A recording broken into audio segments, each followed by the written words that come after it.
In the early 2000s, McDonald's, the golden arches we all know, the fast food king that defined American culture, was on the ropes. People weren't just ignoring the drive-thru, they were outright hating on it. Documentaries like Untext It, You Supersize Me were slamming their greasy fries. Health experts were screaming about obesity, and sales were tanking faster than a bad stock pick. The world was done with McDonald's, or so it seemed. So, how did a company that was public enemy number one pull off one of the greatest comebacks in business history? How did they go from being the poster child for everything wrong with fast food to winning us back with salads, smoothies, and a shiny new image? Stick with me because this story is wild, and by the end, you'll see why McDonald's didn't just survive, they thrived. And trust me, there's a twist you won't see coming. What's your go-to McDonald's order, by the way? Drop it in the comments, I'm curious. Let's rewind to 2003. McDonald's was in a full-blown crisis. The fast food giant, once untouchable, was bleeding. Sales were down, stock prices were crumbling, and the brand was getting roasted harder than their burgers. Why? Well, let's start with the big one. Health. America was waking up to the obesity epidemic, and McDonald's was the scapegoat. Morgan Spurlock's Text It, Supersize Me hit theaters, showing the world what happens when you eat nothing but McDonald's for 30 days. Spoiler, it wasn't pretty. Heart disease, diabetes, and skyrocketing cholesterol became linked to those iconic fries in the public's mind. Customers were walking away, and the media was having a field day. But that wasn't all. McDonald's was also dealing with internal chaos. Franchisees were frustrated. Menu bloat was slowing down service, and the company's global expansion was stretching them thin. They were trying to be everything to everyone, and it was a mess. So, what was the moment that pushed them to the edge? You'll find out in just a bit, but let's just say it involved a number nobody expected. Now picture this. It's 2002, and McDonald's posts its first quarterly loss in history. $343 million in the red. That's not just a bad day. That's a wake-up call. The board was panicking, shareholders were furious, and the CEO at the time, Jack Greenberg, was out the door. Enter Jim Cantalupo, a McDonald's veteran who'd been with the company since the 70s. He steps in as CEO in 2003 with one mission: save the sinking ship. But how do you fix a brand that's become a global punching bag? Do you double down on burgers and fries, or do you try something radical? That's the question that kept Cantalupo up at night, and his answer would change McDonald's forever. But before we get to the big pivot, let's talk about why people were so mad at McDonald's in the first place. What was it about those golden arches that made them such an easy target? The hate wasn't just about health, it was cultural. McDonald's had become a symbol of everything people were starting to reject. Processed food, corporate greed, and a one-size-fits-all approach to dining. In the early 2000s, people were craving authenticity. They wanted organic, local, fresh, words you'd never associate with a Big Mac. Plus, competitors like Subway were leaning into the healthy angle, marketing their sandwiches as the better choice. McDonald's was seen as the dinosaur of fast food, out of touch and unwilling to change. But here's the thing. McDonald's wasn't just sitting there taking punches. They were listening, and they were planning.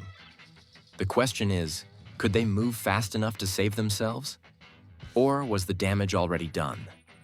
Hang tight, because the answer involves a risky bet that could have ended it all. Cantalupo's first move was brutal but necessary. Focus. McDonald's had a menu that was out of control, over 100 items in some locations. Chicken wraps, pizza, you name it. It was slowing down service and confusing customers. So, Cantalupo slashed the menu, streamlined operations, and told franchisees to get back to basics: speed, consistency, and quality. But that wasn't enough. He knew the health criticism wasn't going away, and ignoring it would be corporate suicide. So, in a move that shocked the industry, McDonald's started experimenting with, get this, salads. Yeah, salads at McDonald's. Sounds like a joke, right? But this was no half-hearted side dish. They went all in. partnering with Newman's Own for premium dressings and rolling out salads that actually looked good. But would customers buy it, or would they laugh it off as a desperate PR stunt? That's the million-dollar question, and we'll circle back to it soon. Let's talk about the plan to win.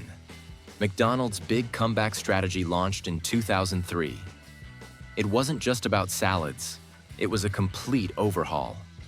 Cantalupo and his team built the plan around 5 pillars: people, products, place, price, and promotion. First, they invested in their crew. Better training, better morale. Happy employees mean faster service and fewer mistakes.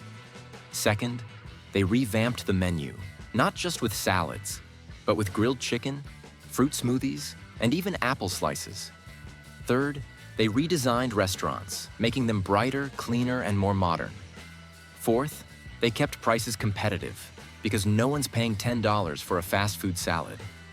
And fifth, they got smart with marketing, targeting younger crowds with campaigns that felt fresh and relatable. But here's the kicker. This wasn't a quick fix. It took years, and not everyone believed it would work. So, what was the one product that turned the tide? You'll be surprised, it's not what you think. By 2004, things were looking up, but McDonald's wasn't out of the woods yet. Tragedy struck when Jim Cantalupo passed away unexpectedly from a heart attack. The company was gutted, but his successor, Charlie Bell, picked up the torch. Bell doubled down on the plan to win, pushing for innovation while keeping Cantalupo's vision alive. One of the biggest wins? The McCafe line? Coffee was a massive untapped market, and Starbucks was eating everyone's lunch. McDonald's saw an opportunity and jumped on it, rolling out lattes, cappuccinos, and smoothies that rivaled the coffee giants. Suddenly, McDonald's wasn't just a burger joint. It was a place you could grab a decent coffee and a salad without breaking the bank. But here's where it gets juicy. Not everyone was on board. Some franchisees thought the coffee push was a distraction. Would this gamble pay off, or would it fracture the company? Stay with me.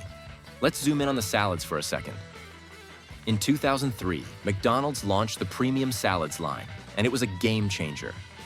These weren't your sad, wilted lettuce salads. They had grilled chicken, fresh greens, and dressings that didn't scream fast food. By 2005, salads were bringing in $1 billion in sales annually. That's billion with a B. Customers were eating it up, literally. Moms who'd sworn off McDonald's were back, bringing their kids for apple slices and a Caesar salad. Teens were swapping fries for smoothies. And the media? They were stunned. Headlines went from "McDonald's is killing us" to "McDonald's goes healthy." But here's the open loop question. Was this health push genuine? Or was it just clever marketing to shut up the critics? We'll dig into that in a bit, but first, let's talk about how McDonald's didn't stop at salads. The early 2000s also saw McDonald's get serious about transparency. They started sharing nutritional info, calories, fat, sodium, right on the menu boards. This was huge. At the time, most fast food chains were hiding their numbers, but McDonald's put it all out there. Risky? Sure, but it built trust. They also ditched trans fats, reduced sodium, and worked with suppliers to source better ingredients. These moves weren't flashy, but they showed customers McDonald's was listening. And it wasn't just about food. They leaned into corporate responsibility, sustainability, ethical sourcing, community programs. Suddenly, McDonald's wasn't just a faceless corporation, it was a brand trying to do better. But could they keep this up without alienating their core customers? Those die-hard Big Mac fans? That's the tightrope they were walking, and it wasn't easy. By 2006, McDonald's was back on top. Sales were climbing, stock prices were recovering, and the brand was cool again. The McCafe line was a hit, salads were a staple, and new menu items like the snack wrap kept things fresh. They even got a boost from pop culture. Remember those "I'm Lovin' It" ads with Justin Timberlake? Pure genius. But here's the thing. McDonald's didn't just change their menu. They changed how we saw them. They went from the bad guy to the underdog who fought back. And that's what makes this story so compelling. They could have ignored the haters, stuck to their guns, and kept slinging burgers. Instead, they listened, adapted, and reinvented themselves. But here's the cliffhanger.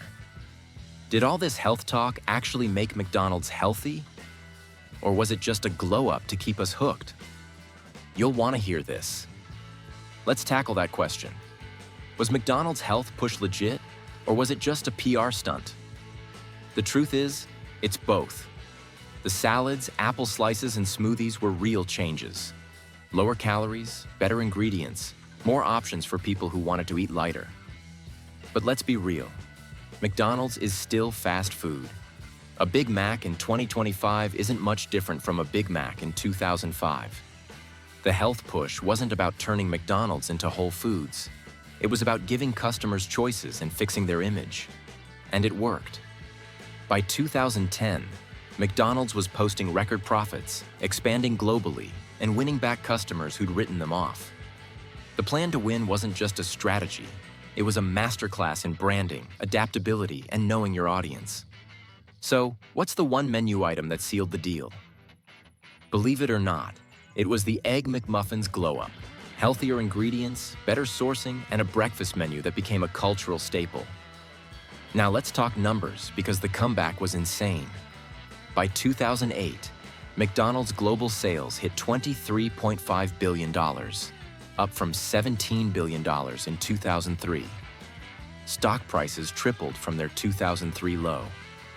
And get this, by 2011, McDonald's was outperforming every major competitor, including Burger King, Wendy's, and even Starbucks in some markets. The McCafe line alone was generating $2 billion a year. Franchisees were happy, customers were back, and the golden arches were shining brighter than ever. But here's the open loop. What's the secret sauce that kept McDonald's ahead of the game even today? Is it innovation, marketing, or something else entirely? We'll wrap this up soon, but first, let's look at how McDonald's kept the momentum going. The 2010s brought new challenges: rising labor costs, changing tastes, and the rise of fast casual chains like Chipotle. But McDonald's didn't flinch. They doubled down on technology. Mobile ordering, self-service kiosks, delivery partnerships. They kept tweaking the menu, adding plant-based options and customizable burgers. And they never stopped listening to customers. When people complained about wait times, they optimized drive-thrus. When vegans wanted options, they tested Beyond Meat. This adaptability is why McDonald's is still a giant in 2025. They don't just react to trends, they set them. But here's the final question. Can McDonald's keep this up forever? Or is another crisis lurking around the corner? Only time will tell, but one thing's clear. McDonald's knows how to fight. So, what can we learn from McDonald's darkest hour? First, listen to your customers, even when they're screaming at you. Second, don't be afraid to change, even if it means rethinking your entire identity. And third, never underestimate the power of a good comeback story. McDonald's didn't just survive the early 2000s, they used it to become stronger, smarter, and more relevant. Whether you're a business owner, an entrepreneur, or just someone trying to bounce back, there's a lesson here. When the world's against you, adapt, innovate, and keep pushing forward. That's how you turn haters into fans. So next time you're in the drive-thru, grabbing your McFlurry or your Egg McMuffin, remember this story. McDonald's didn't just win us back, they rewrote the rules. Keep hustling.